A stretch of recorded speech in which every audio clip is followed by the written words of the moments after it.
Good morning and welcome to FAWKES News. I'm your host, Eric Tansey, almost officially author Eric Tansey. I guess I'm officially author Eric Tansey, but I don't know. I don't like to say because I feel like I'm jinxing myself. So I'm not going to say author Eric Tansey until the book actually hits all of the bookstores on August 26th. We're like 5 weeks away, guys, and I'm really excited. This is the big fall release for Simon & Schuster. It's going to be in Target, Costco, Hudson's, Barnes & Noble's, Books A Million.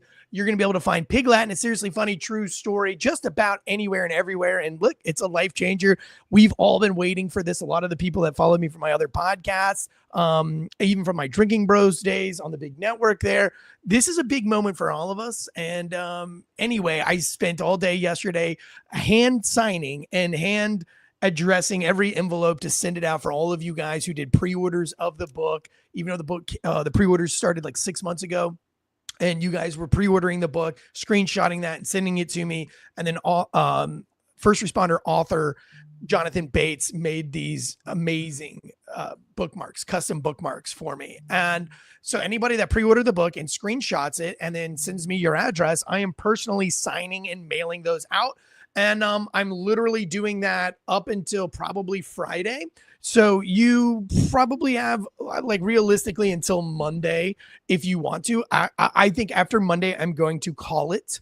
And I'm not going to send out any more. I'm just going to save all the rest of the bookmarks for the big launch party and the meet and greets. So if you're on that pre-order squad, the pre-order team, and you want one of those signed and autographed bookmarks, now's the time. Head over to Amazon, Books A Million, Barnes & Noble, wherever you want to buy the book, Pig Latin, a seriously funny true story. Hit the pre-order. You can pre-order the Audible or the hardcover if you want, or there's like a CD package, which is also really cool. And then I will send you the bookmark. If you buy one for a friend or another first responder, a second book or audio version, then I will give you all 4 of the custom bookmarkers. So anyway, there you go. Let me bring on, we have a big show today. Let me bring on my co-host for today, Josh from Dead Leg Media. Jason Kiefer is on a motorcycle trip down to Texas from the bar, One More and I'm Out of Here podcast. So he will not be joining us today. But today we're going to be talking about the national director, Tulsi Gabbard, referring Obama to the Department of Justice in regards to the Russia hoax and this kind of very odd political. I don't like to throw the word treason out, so I'm not going to throw it out, but I will definitely think it's borderline seditious. And we're going to talk a little bit about it. I think the bigger story here, though, is this 3-hour interview with Hunter Biden that is completely unhinged. Listen, I'm obviously going to pull the more audacious parts of the 3 hours, which is not fair to do. So I will say, in fairness, the 3 hours is up. It's from Channel 5. It's the journalist is very immature, but very like Gen, I don't know, is that Gen Z? It's not millennial, whatever comes after millennial, but he's very like Gen Z. It's poppy culture-y. It's like, a lot of cuss words and loosey-goosey, and we're not professional because professionalism in 2025 is gone. Like there is no reverence anymore. That's just out of here. And so this interview is completely irreverent, and not only is it irreverent, and I don't have a problem with that because I'm often irreverent, but I feel like when you're Hunter Biden and you're specifically talking about your family or the politics between your party, then you represent not only yourself, but you represent them. And I think you should. Let me give you an example. I feel like because I'm the author of Pig Latin, a seriously funny true story, and I have a co-author, Nick Palmisano, and then I have a senior editor, Seamus, I forgot his name. It's a big, long Irish name. And then I have an agent, Dan Milishevsky. And then I have the audiobook director and sound engineer, Noel White and Thomas Ton. All these people who have just worked incredibly hard on the book. I feel like I represent them as well as myself. So I'm not going to go out and say, like, for example, Travis Ton and Noel White, I know are on the far left, maybe not the far left, but they're definitely left wing, in my opinion. If I had to guess, I don't really talk politics with them. I just get and Seamus, the editor, super far left wing. I mean, he actually said he was far left wing in when I met him. So I'm not going, when I'm talking about the book, I'm not going to throw out my political opinions without disregard of their feelings and without thinking about them, because the book, the book doesn't have anything to do with politics. And the guys that worked on the book, I represent them as well, because that's their hard work and their name is somewhere in that book. And so I want them to be proud to have their name on that book. And so if I go off to talk about Pig Latin and then I go off and just really go super political and I bash the political opposition and I do it carelessly and recklessly and irreverently, I'm not sure that they would be proud to have their name on the book. Now, there is a way to do those things respectfully. And maybe that ends up happening at some point or another, but I would never just flippantly do what Hunter Biden. You have to understand, you're the last former president's son. So regardless whether you were in politics or not, your dad is, and he was the highest political office that you could hold was that. So if you're going to go out there and do anything, anything you do and everything you do is going to be under a big microscope just because of who your dad is. On the other side of that, if you're getting the interview, I would just point the camera at him and let him talk. Just if he's talking, give him a mic. Just don't let him stop. I mean, they really did. I thought it was a good interview. I thought it was a great interview. And I agree with you 100%. Let these people talk. So you're right. When it comes to the irreverence and stuff, I would rather hear them be themselves. I just think that after they've already been themselves, me judging from the outside, I'm thinking in my brain, wow, dude, you should do some, like, one, I think the interview, I don't think he is a recovering addict, because I know that I've met recovering addicts. I'm actually good friends with a few, and honesty is like such a big deal to them. Like they're overly honest. They're like, oh, wait, hold on. Like, for example, I was out with a friend, one of my friends, and I had dressed up this AR-15, this gun. And I said, dude, do you want to hold it and look down the sights or whatever? And he was like, dude, I'm a convicted felon. I can't. And I was like, bro, I'm not going to say anything to anybody. It's me and you. And we're in the middle of the fucking woods in a cabin. And he was like, yeah, but I've been in recovery for 15 years. And if I start with one little lie, then that can progress into something else. Like, so, out of respect, I don't even really want to see the gun. And I was like, no, like, I got it. I put it away. You know what I mean? And I don't get that with Hunter Biden at all. Like, he is bold-faced lying. He is covering it up. He is making excuses.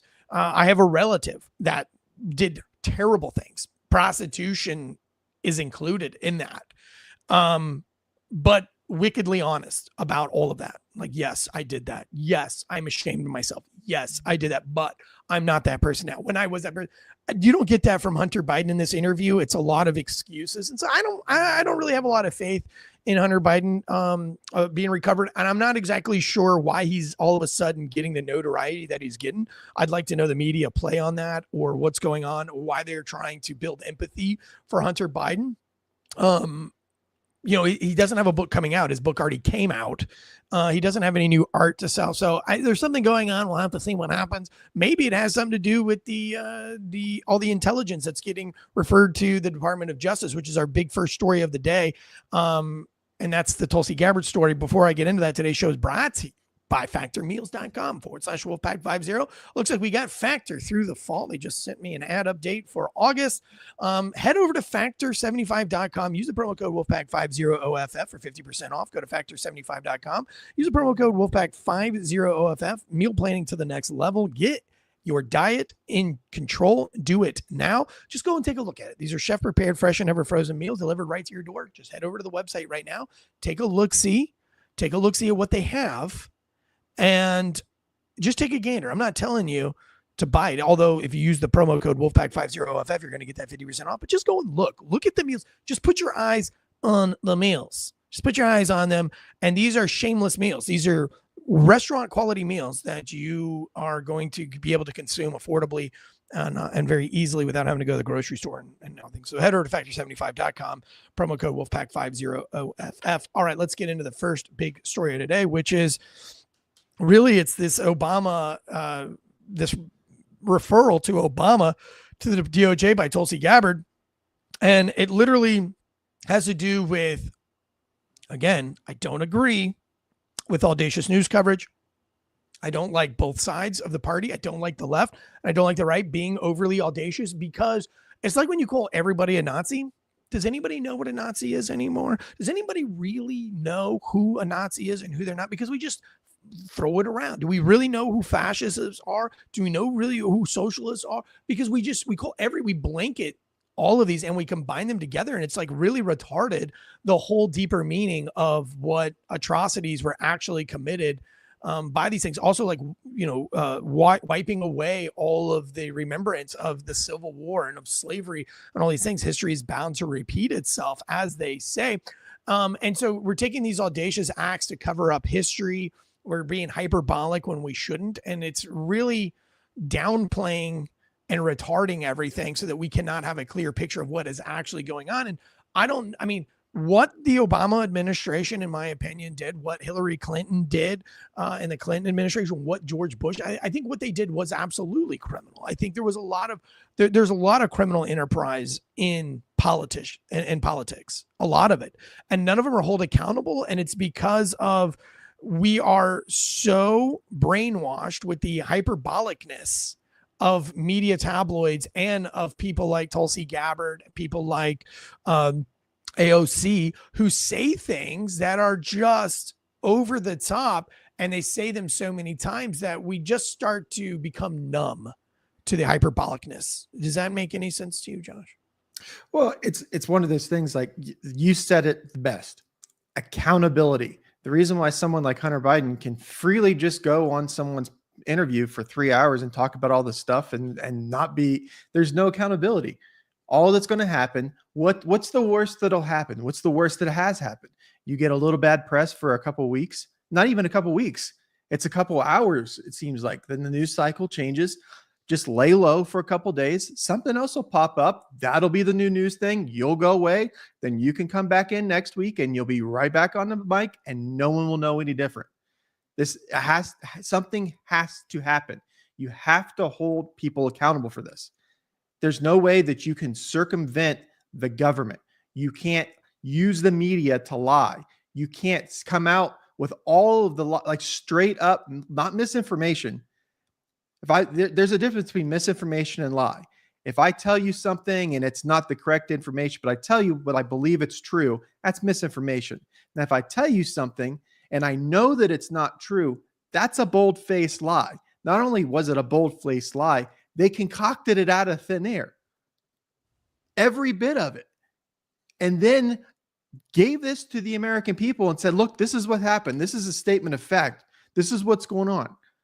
And then as the story's coming out, as the information is coming out, we're saying, hey, no, that's a lie. That's Russiagate. Then it sounds like, oh, that's Russiagate. Oh, that's just Nazi. That's nothing. That's crying wolf. And then you get to the point where we're at now, where you're referring this to prosecution, and we've been talking about it for so many years. People need to understand they circumvented the sitting government. They tried to circumvent the election process while screaming about, look at what the Republicans are going to, Donald Trump's going to get rid of the democratic process. Literally while they're circumventing the democratic process. I don't know how we can move forward as a country unless you have any sort of accountability. You have to lock somebody up. Somebody has to take a fall for this. That's the only way you move forward. That's the only way that you instill trust into the government. You want me to believe that our elections are fair? Well, you just showed me. You just showed me where they tried to circumvent the government. And what are we going to do? If nothing happens, then they're going to do it again. And they're going to keep doing it again. This all started when Hillary Clinton acid washed her laptops. I mean, everybody knew it was wrong. Everybody knew it was bad. Everybody knew that she should not have done it. It's not a conspiracy theory. It really happened. And she wasn't held accountable at all. Neither was her husband for getting a blowjob in the Oval Office by a 20-year-old unpaid intern, which I think is like you're compromised at that point as the sitting leader of the world. I truly believe in my heart that you are compromised once you have been caught doing something like that. I mean, I don't want to be led by somebody. What you've done in your past is your past. I know that what I did in my 20s is not the same person that I am now. I know that the person I was when I was deployed overseas is not the person I am now. And I don't mean I committed like war crimes or anything crazy like that, but I was a crass, rude, disgusting, just irreverent, I was just a different person. I was also like 19 and 20 years old. But my point is I don't want to, people change, especially when they're 40 and above. I almost think that whatever you did before you were 40 probably doesn't matter. I mean, once I hit 40, I see the world in a different light in my 40s than I even did in my 30s. I would say like I started to really mature at 33 years old, and at 36 years old, I was like adolescent maturity, and then 38 I was a teenager maturity, and now that I'm 40 I am like mature. Like I see myself as a mature adult. But if you're the sitting president and you are doing those things currently, that's disgusting and despicable. I don't want to be led by you. I don't want to be led by a police chief that is actively cheating on his wife, her husband, whatever. I don't actively want to be led by a school board superintendent who is funneling money in ways that they shouldn't. What you did in your past, and you may or may not have gotten away with it, whatever. As long as you've come to terms with that. But as you're the sitting leader, I can't be led by somebody who is actively being disgusting and despicable. Matter of fact, case in point, there's a big podcast out there that I'm a big fan of, and coming down the pipeline, here's this person preaching all these great things, and they were just had to resign from their position in disgrace. It hasn't made it public yet. I'm not going to be the one that makes it public and say who it is, but I have a feeling within a few weeks or months that'll come down the pipeline. But they were caught with a trans prostitute, not just once, but several times. And then also tons of domestic violence. And so here we have this person that's actively preaching and trying to actually hold other people accountable while simultaneously engaging in prostitution while they're sitting, while they are an active, not only are they a podcaster, but they are an active leader in the community per their job. I don't want to give out too much information, but here they are getting caught with trans prostitutes. And so I have a real problem with that. With this whole Russia hoax here is we have more proof that the media knew that there was no Russian hoax. All of the intel that came through, and you can put that little blurb up here really quick, show the receipts really fast, and it's just bullet pointed for you. And you can find this at, let's see, you can find this at www.odni.gov. That's www.o as in Oscar Delta Nora India.gov. And this is the actual declassified memo. Go ahead and blow that up for us really quick. There we go. And this is basically key intelligence manipulated and withheld from the American public key details that showed that the Russian and criminal actors, it did not impact, and nor was it any part of the 2016 election, and had nothing to do with the Hunter Biden laptop. Here is proof. This, and you could scroll through this really quick. And we can stop on a few of these if you want. Some of the bigger ones, like let's see, go ahead. That one was saying Russia's probably not going to be able to influence the election by using cyber means to manipulate the computer-related election infrastructure. These are internal memos between the people that are saying that this is happening. And one thing that I have a word, it's called a conscience. The reason why you can look back at your 20s and change into your 40s is you have a conscience. You understand that you can mature and you can change. Now, these people have a conscience. They have a conscience. They don't go to sleep at night wondering, hey, I wonder if I'm going to get caught for this. It's wonder if I'm going to get caught for something, because they don't want to get caught. Not that they have a conscience, that they're going to feel guilty about it, that they feel, that people's lives are going to be ruined because of this. That's not because of that. They fear about being caught. They fear about being held accountable for doing this. Yeah. So here's the big takeaway from the memo. This was put out on the memo from the Director of National Intelligence, Again, that's Tulsi Gabbard. September 12th, 2016, the IC publishes an intelligence community assessment on cyber threats to the election. The report finds, quote, foreign adversaries do not have and will probably not obtain the capabilities to successfully execute widespread and undetected cyber attacks on election infrastructure. We judge that foreign adversaries do not have and will probably not obtain. That's just the highlighted version from the actual document. 2 days later, the IC publishes the aforementioned PDB. That's the president's daily brief, by the way, with near identical findings. It finds that foreign adversaries do not have the capability to covertly overturn the vote outcome. That's the president's daily brief on October 7th. So we're going to fast forward a couple of weeks here. ODNI and DHS suppressed the above September intelligence findings in their press release that states with confidence that Russian government directed the DNC and DCCC hacks.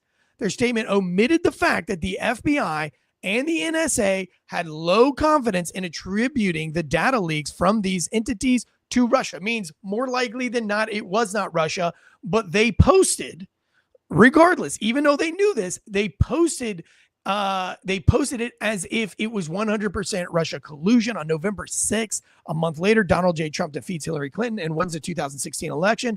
After the election on December 7th, the IC is working on the new president's daily brief examining the potential impacts of cyber hacks on the election results. DNI Clapper's office develops talking points based on the PBE findings. Foreign adversaries did not use cyber attacks on election infrastructure to alter the U.S. presidential election outcome. We have no evidence of cyber manipulation of election infrastructure. However, what they did find, and if you keep scrolling down in this investigation, was that the actual interference came from the Obama administration, where they continued to create a coup-like environment where they they continued to push the Russia hoax scandal. They went as far as to doing a search warrant on Donald Trump's home, where they found zero information, but then they gave you misleading information. And they also worked hand in hand to cover up the Biden laptop, which we're going to talk about again here shortly, and also Ashley Biden diary and the health of Biden and the whole auto pen scandal that then followed from all of this as well, and then to pulling in Kamala Harris without any kind of, so all of these things that they did to subvert and to literally like seditious acts to get their political way and have Obama really run things like all the conspiracy theorists had predicted or thought. And again, a lot of these conspiracy theories were actually retarded by more audacious conspiracy theories that made headline news. So people think that the conspiracy theorists are these far right-wing, like, the wackadoodle conspiracy theorists that think, lizard people are a thing and all this stuff, when there are more baseline, more fundamental examples of actual conspiracies taking place, such as the acid washing laptops and the Hillary Clinton Foundation cover-ups and all these things that were actually real crimes that the media just refuses to talk about. And now we have this in detail, this report. What is this, like a 14-page report or something like that? It's not really that big of a report, but it is bullet pointed and it's very easy to consume. I encourage you guys to all go and look at it. And it's very clear cut. Here's the evidence. It shows that there was obviously some seditious behavior happening to undermine our election, but not from Russia, but from the DNC and from the Democrats, from Obama and his administration. Will they be held accountable? I'm not sure, but I think it is important that the people do understand that what you think about Trump and his disgustingness behavior is one thing, but you cannot deny that the Obama party didn't do everything legally and illegally to make 51% of the country's vote not legit. Well, think about this.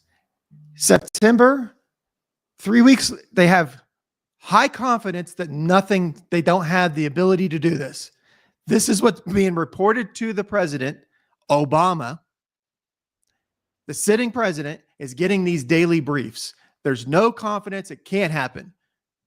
Less than 3 weeks later, the president's office puts out that they have confidence that not only that it could happen, that it did happen.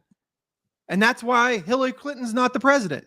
So then we're going to run with this bullshit lie for the next 4 years. Then we have all of the raids in Mar-a-Lago. Like, you got to think all the things that have happened because of this one event, this one lie. Call it a lie, call it fraud, call it treasonous, call it seditious, call it circumventing the government. What would you like to describe when the sitting president colludes with other people to circumvent the duly elected president of the United States? Well, I mean, treason, you have to betray the country. I don't think that what he did was betrayed the country. I think, and the Constitution is very narrow when it comes to talking about it's not like it's a very narrow scope of what treason is. And that's why I think it's important that we all understand that and we know that treason is, they were very clear in the Constitution of what treason is. And it's pretty hard to fit that. Like, you have to betray. It's like, let's say failure to stop is our thing. And I think that what's best for failure to stop is X. And you think what's best for failure to stop is X. And so I collude with John Bates to set up a coup to kind of fame you, defame you, whatever, and take away your piece of the pie in the Failure to Stop podcast, the network. Okay, I didn't work to betray failure to stop. I betrayed you personally. But that's not treason, because I wasn't betraying failure to stop. I was doing what I thought was best. So that's not treason. Now, what's treasonous is I go to another podcast company and I give away your secrets and I tell them that Josh is involved in X, X, X, Y, and Z. Da, da, da, da, and then that company comes in and destroys you from within. I worked with another country to take down my country. That's treasonous, because now I betrayed the country by going to a foreign adversary. Do you have to have a foreign adversary to betray your own country? Can you betray a country from within? You not have domestic actors? You also would have to have like violence. There's a lot. There's we didn't have rights during bricks for the wall. We didn't have bricks. Sure, literally, I see bricks where you're going. I see where you're going there. Again, like, if all these things are done in order to protect your country, that's not betraying your country. That's not betraying your country. That's the difference between that's seditious. That's seditious, but it's not treasonous. I would argue that the difference between the Civil War and now is the fact that the ability to record it and put it on and let everybody else know. Because when acts would happen back before you had that ability, it took a long time. If Eric and I got into an argument and we got into a fight and I got stabbed, that news might take days before it gets across the country. Like, we have the ability. So the landscape of warfare of what we understand has completely changed. The landscape has changed. I mean, you look at just our deployments from 2003 up until 2023. Look how our vehicles changed. Look how our operations changed. IEDs went from just being on the side of the road to being something that they implanted into things to become something that they tried to hide. Like, things change, and the landscape of what we're living in is evolving rapidly. At the same time, they have this multifaceted attack. You have the sitting president coming out and telling the American people lies. It's not, I'm telling American people lies because it's in the best interest of the country, because there are times when the government will lie to the American people because we don't want to ensue a riot. It's not that we don't want to give you the information. It's that if you have all the information right now, that you don't have all of the information. You just have some of the information, and you're going to react based off of limited information. And we'd rather you wait and make a decision once you have full information. That's different. This is lying to try to plant something within the American people that, hey, this newly elected government, this one that we have been doing, this thing that we have, that we have years, that like hundreds of years or over 100 years of a country, that we have this president get elected. Now we're going to circumvent this. I'm going to plant evidence. I'm going to tell you that this is a lie, and then we're going to run with it. We're going to run with it. We're going to have warrants, illegals. So everything from that is fruit of the poisonous tree. I see the argument there that you doing the warrant and everything is like a use of force. Let me read really quick, just because I think this is really, really important, because I hear the word treason so much, and like, and we're hearing it on the news like every other word. Like, this is what it says in the Constitution. Treason against the United States is specifically defined in Article 3, Section 3 of the U.S. Constitution. It is the only crime explicitly defined in the Constitution and consists of two actions. I think that's important to note, that it is the only crime explicitly defined in the Constitution. That's it. There's only one, and it's treason. So here it is. The two actions: levying war against the United States, which did not happen, or adhering to its enemies, giving them aid and comfort, which didn't happen. That's why I'm saying treason, as far as the Constitution defines it, is a very narrow scope. It's not very broad. It's not like, oh, you undermine the president, you know, whatever. This is that you had to levy war against the United States, or you had to adhere to its enemies and giving them aid and comfort, as kind of the example I gave you. But here we go. Let me go. Here's a more detailed breakdown from AI. Definition: the Constitution outlines that treason is not just a thought or belief. It's not a thought or belief, but it requires an overt act of levying war or giving aid and comfort to the enemy. Proof of treason: to convict someone of treason, the Constitution requires two witnesses to the same overt act or a confession in open court. Punishment: obviously we know what that is. The punishment's death, or imprisonment forever, whatever. The historical context, I was gonna say the word that everyone will, I would say, hang your hat on is overt. An overt act. Yeah, because it has to be clear. It has to be clear. And the reason why they did this is because they wanted the founding fathers wanted you to be able to fight against tyranny in your own country and to fight against the king without being treasonous. And so you have to be able to push those bounds loosely, or else you're not really a free country. Does that, like, or you know, I know we're not a free country or whatever. You guys are gonna catch me on semantics here, but like, it has to be overt. It has to be like you're clearly levying against the country with a foreign adversary. And that's why I mean, seditious, like, what I still think is against the law. I saw somebody else in the live chat says that they have plenty of lawyers saying that they can charge with treason. I mean, sure. Is it going to hold up constitutionally in the Supreme Court? I doubt it. I think that's a long stretch. And I think even throwing the word out, I think even going for something like that is hyperbolic, and it undermines everything else, because you know you're not going to get it.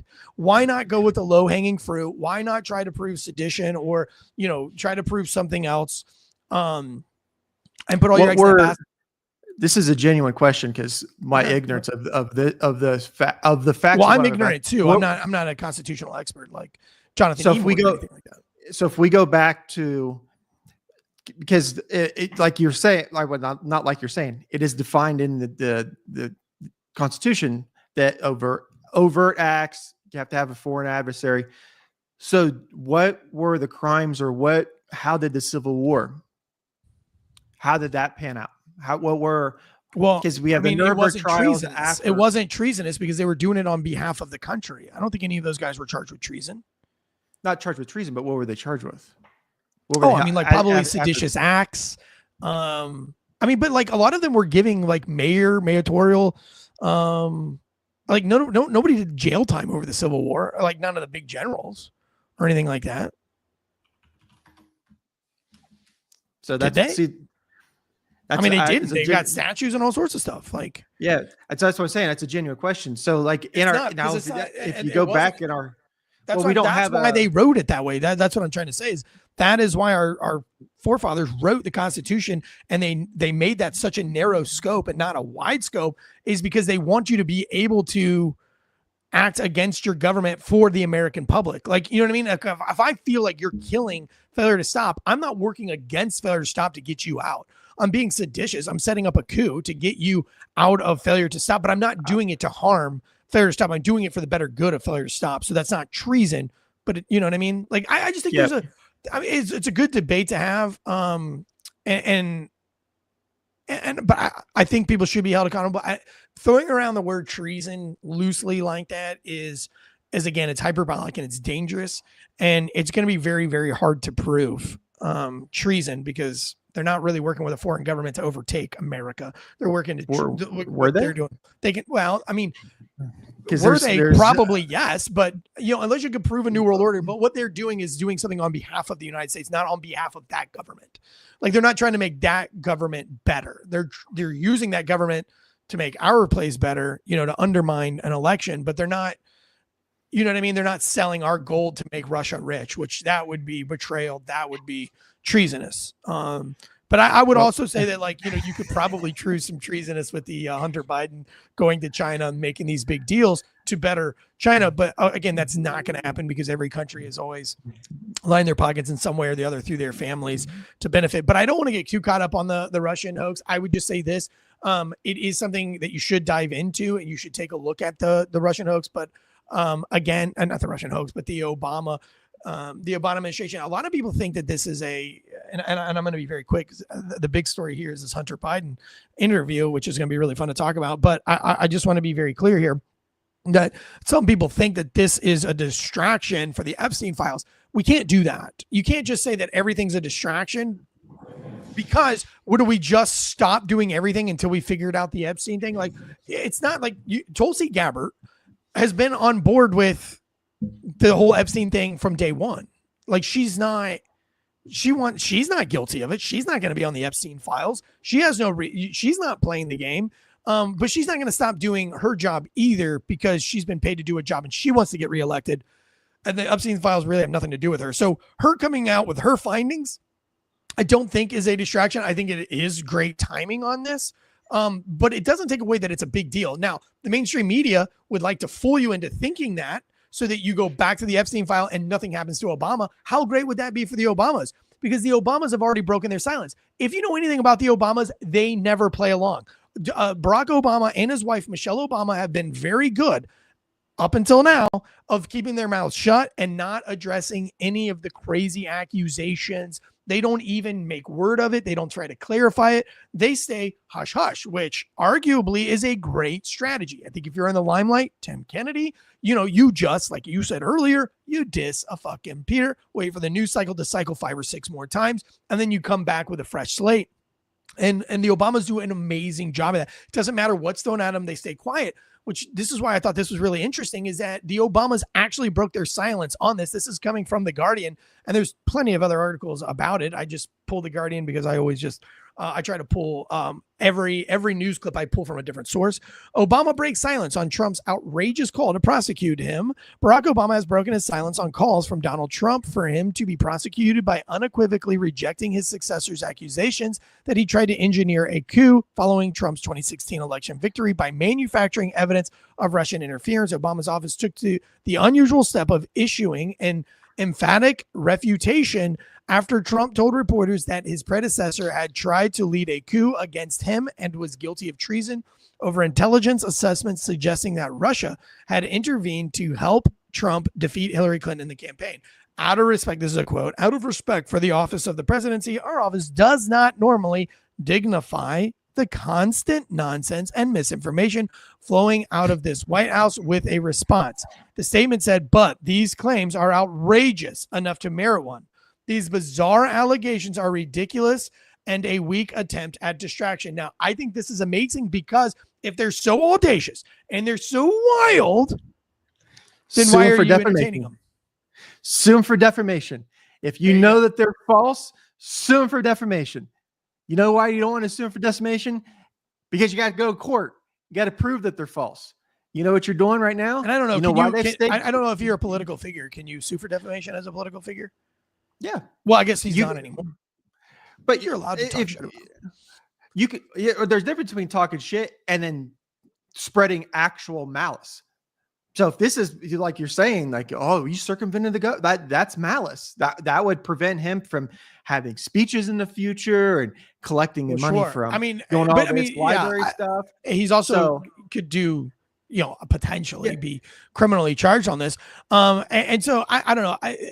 If it's so bizarre and it's so ridiculous, then why choose now to talk about that? You're not going to talk about your daughter's not actually belonging to you. You're not going to address the craziness about your wife being a man. You're not going to address the craziness about your birth certificate. You're going to ignore all of these things. But when it comes down to did you knowingly allow misinformation about a Russia hoax to come out? You're now going to try to defend yourself, which makes me think that they're probably more guilty than not, and that this is a much bigger deal. And I think the big play here would be to think that you're distracting from the Epstein files, and that gets the right to get on board with the left, to ignore the whole Obama thing, and to kind of give up on it, because they need you to give up on that. So I would encourage you to know yourself, educate yourself on this memo. I think it is an important memo, and I don't think it is a distraction for the Epstein files. I think this is what you've always wanted, to hold the Obamas accountable. I think it's going to play into the Biden PIN scandal as well. All these theories that Obama was running things behind the scenes for the Democratic Party, and that's why they put Kamala as their front runner, because they knew she wasn't really going to be in charge. I think those speculations are more true than not, and you should probably be on board with this and promoting it on social media more than you are, instead of trying to discredit it, playing into the left-wing media, or the propaganda media, I should say, which is what they're trying to do, and to try to cover their tracks, because this is a big deal. If Obama's breaking his silence on it, it's a big deal. Okay, I spent a lot of time on this. I just want to let you know that Bibi Netanyahu won't stop bombing Syria, which is it's a big problem for Donald Trump right now, because he's trying to have some kind of diplomacy with Syria, trying to make amends in the Middle East. And it's almost like if there's somebody else that's trying to thwart peace and start for war no matter what, and the one guy that's calling for peace, everybody seems to hate that one guy, which is Donald Trump. The one man who's trying to call for peace, everybody seems to hate him. Meanwhile,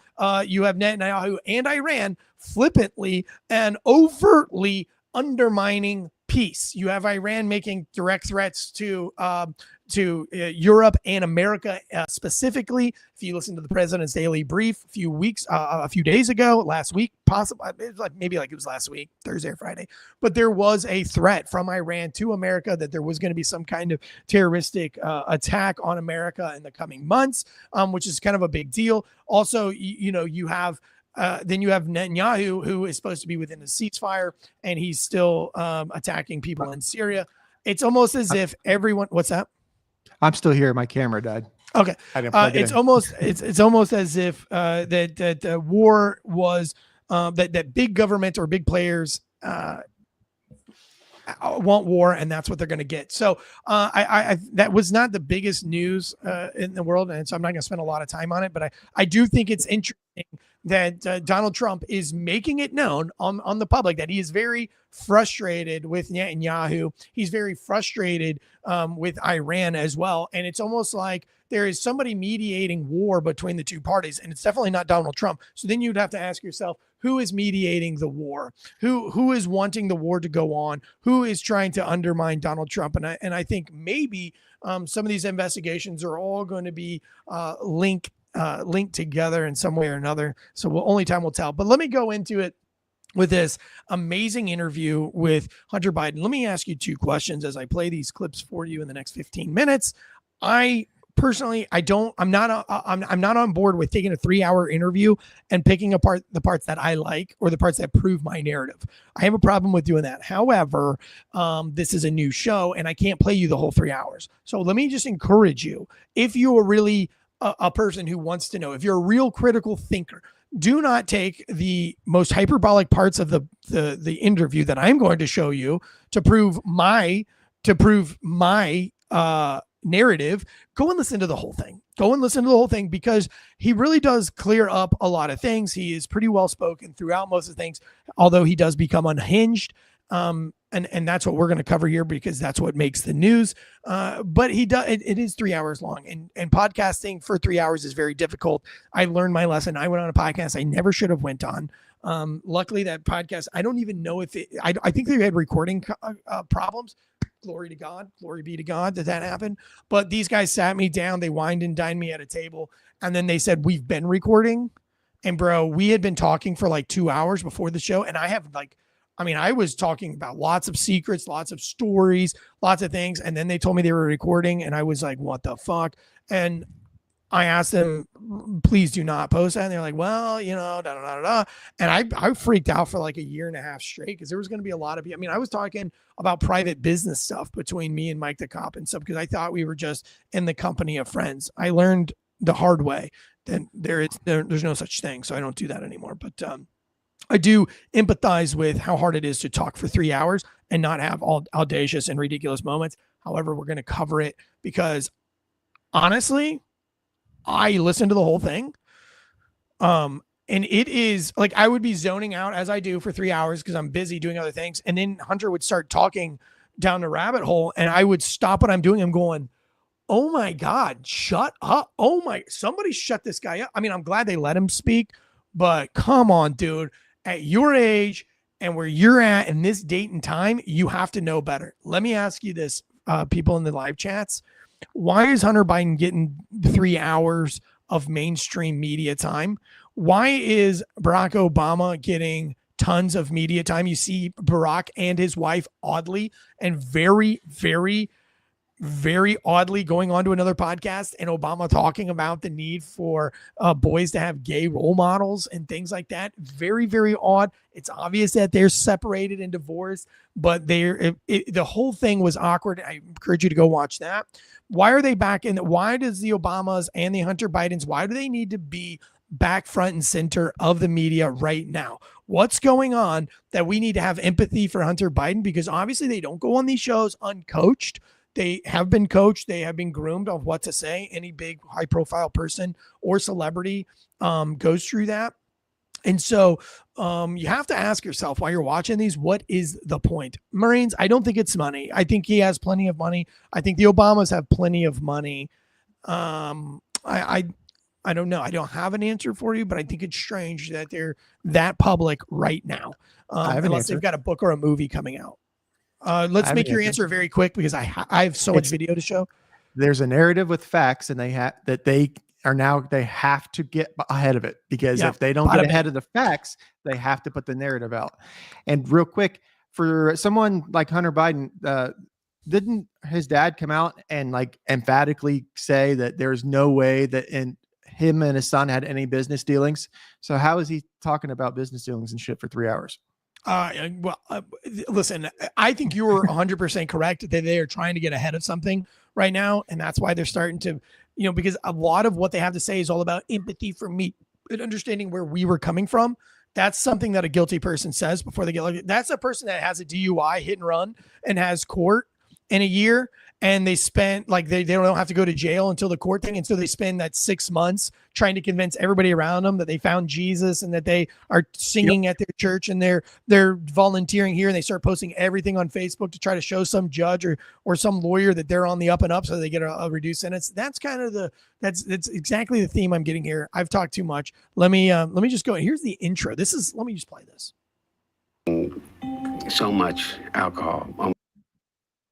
What is that?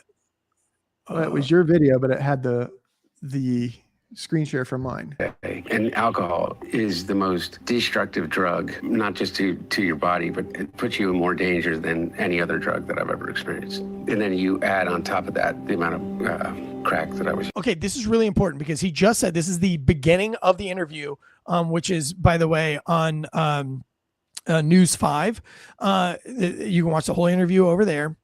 We'll put a link to it. But he says alcohol is the most dangerous drug in the world. It's the most dangerous drug in the world. And he spends the entire 3 hours, every time crack is brought up, he reverts it back to alcohol being the most dangerous drug. So I think that's odd because he has specifically been groomed to say that over and over again. Why? Why is he trying to convince you that crack isn't bad and alcohol is the worst thing? Because it is completely obvious that every time crack is brought up, and it's brought up a lot, he throws it right back to alcohol as being the most dangerous drug. He even goes in to defend how pure and clean and safe crack cocaine is versus anything else, and that he cooked it himself because he knew he was getting the purest form and the cleanest form, and that it wouldn't make him act certain ways. It's when you start buying from other people that, he does a lot. He spends a lot of time and energy trying to make crack cocaine something that it's not. Just pay attention. Listen, I'll play it again.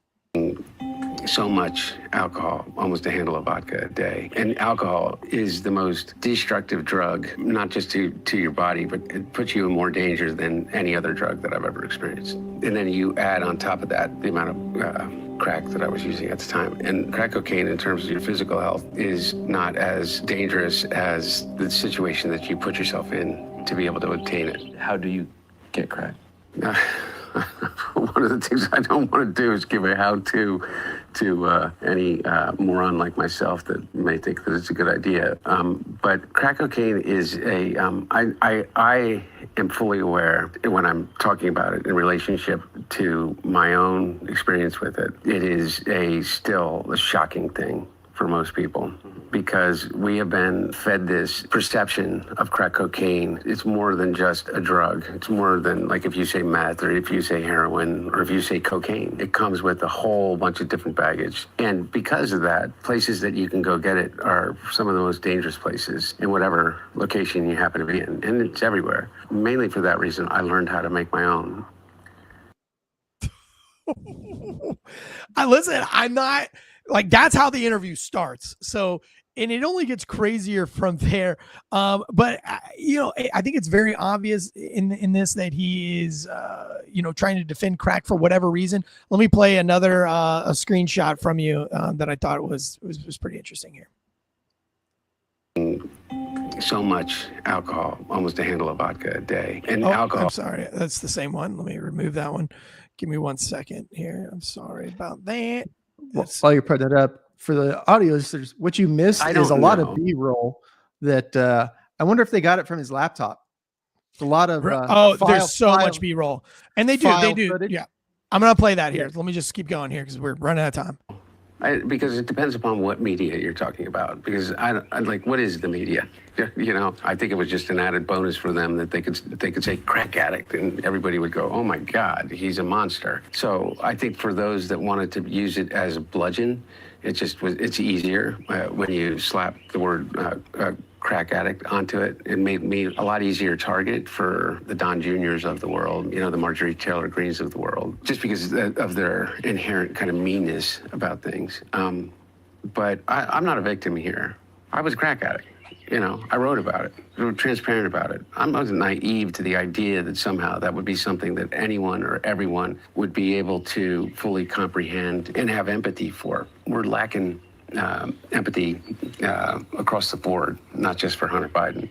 I'm not a victim, but we lack empathy for crackheads who get on an airplane, lose their FBI credentials, steal a car while disappearing, steal a car, leave their crack pipe and everything in the car, have a firearm when they're not supposed to be a firearm because they're a convicted felon, not feel sorry for a crackhead that gets dishonorably discharged from the Navy because he shows up to his first day with crack cocaine in the Navy and he didn't even go to basic training. He was appointed to the Navy. I mean, there's a lot of things that they're not mean, but we're allowed to be mad because you're using your political standing and your father to basically run away with our tax dollars and do whatever the fuck you want. You're making millions of dollars off Burisma.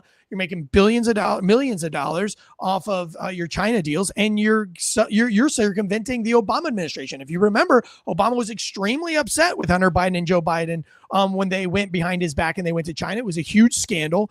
And Obama's never been overtly happy with the Biden family. I know I'm rushing through this, but there's some crazy parts I want to get. Let me get to the more hyperbolic stuff here. Let me just play this for you. But again, the whole 3 hours, anytime alcohol is brought up or cocaine is brought up, he reverts right back to alcohol is worse and that crack is misunderstood. And I wonder why. I wonder what the point is at. Let me play this here. Look at it now and the stuff that like who thinks this is right?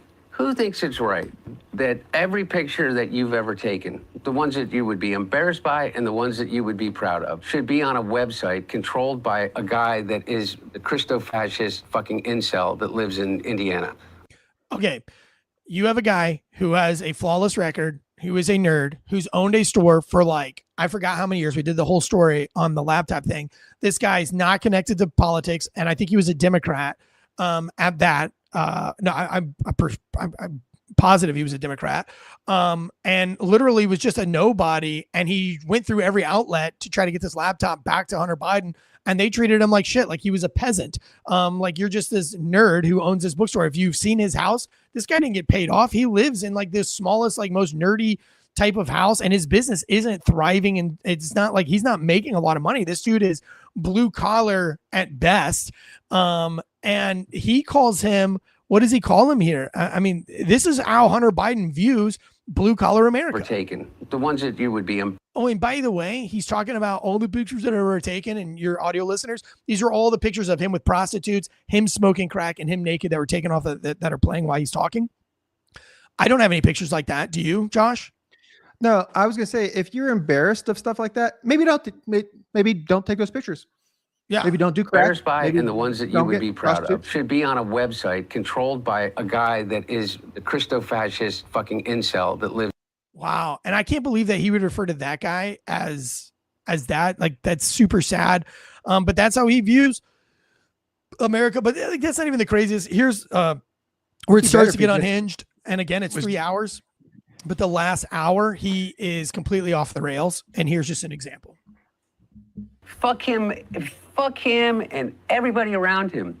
I don't have to be fucking nice. Number one, I agree with Quentin Tarantino. Fucking George Clooney is not a fucking actor. He is a fucking, I don't know what he is. He's a brand. And by the way, and God bless him. You know what? He supposedly treats his friends really well. You know what I mean? Buys them things. And he's got a really great place in Lake Como. And he's great friends with Barack Obama. Fuck you. What do you have to do with fucking anything? Why do I have to fucking listen to you? What right do you have to step on a man who's given 52 years of his fucking life to the service of this country and decide that you, George Clooney, are going to take out basically a full-page ad in the fucking New York Times to undermine the president at a time in which, by the way, what do people care about the most? Why do you think that the Republicans have an advantage over us? Because they're unified. They will go along with anything. I wasn't asking anybody to go along with anything. I was asking people to go along with this.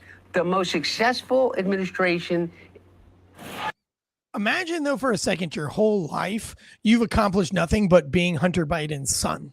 Literally, the guy has not earned anything in his life. Every job that he's ever held was appointed to him through his father's service. Even when he worked for the Clinton administration, he's never held a job on his own that was his own, that he wasn't appointed there through his father. So I think it would be very sad to be in your 50s and to know that everything you have was not yours, including your wife, because that was your brother's wife who you fucked, which is extremely gross.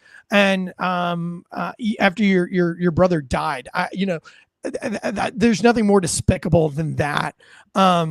It's funny that he calls Clooney that he's a brand, because they're literally emails that Hunter is selling the Biden family name. Oh, the yeah. Biden brand. Oh yeah. Oh yeah. His art. Literally, they're saying, hey, look at the stupid shit that we're doing, and we're claiming other people are doing it. This is what we're doing, but we're just going to replace me with somebody else. Look how stupid this is that George Clooney's doing. It'd have been so much better if George Clooney was a crack addict.